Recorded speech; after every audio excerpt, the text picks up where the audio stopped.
Helo, Helen dwi, a dwi'n edrych ar Uned 10, Cwrs Mynediad. Nawr, os ydych chi'n cofio Uned 9, os ydych chi'n hapus gyda gwneud, if you're confident with the past tense of gwneud, does dim problem gyda Uned 10. Yn Uned 10, dyn ni'n edrych ar mynd. It's the past tense of mynd, and it's really easy. So, just have a listen. I went AC. AC. If you remember gwnes I did, or I made, we're just dropping that gwn. This is so much easier. AC. A chi? Da iawn. As always, to make the T form, we just add a T. So how would we say you went? AC. Da iawn. AC, AC. He went or she went. Aeth e. Aeth he. Aeth e. Aeth he. Listen to this.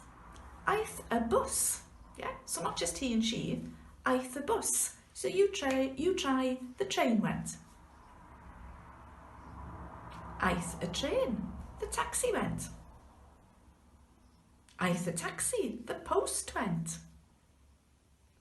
Aeth the post, the children went. Aeth the plant, da iawn. AC, est, aeth e, aeth he.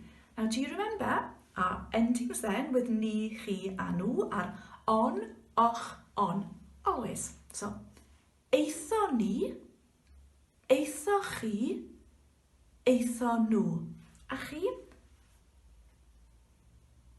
Da iawn. Eitho ni, eitho chi, eitho nhw.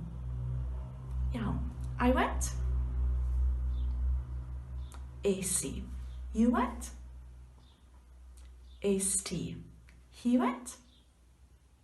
Aeth e. She went. Aeth he. We went. Eitho ni. You went.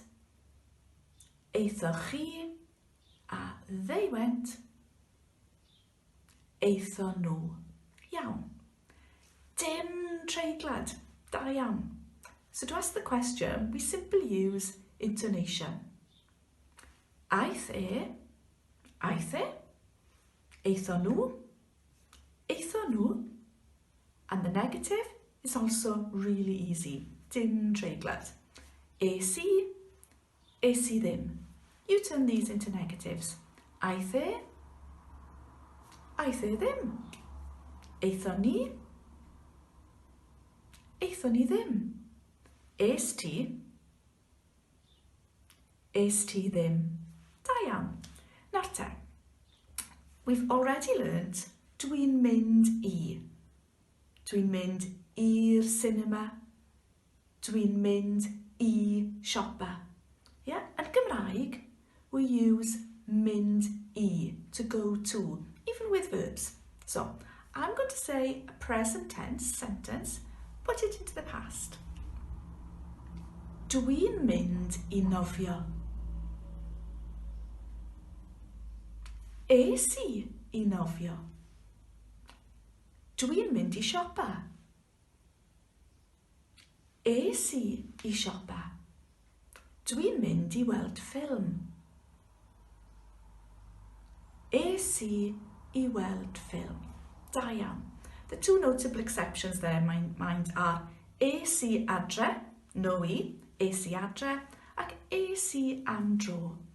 I went for a walk. So, Uned 9, past tense, mynd. Defnyddiol iawn, really useful. Diolch yn fawr. Hwyl!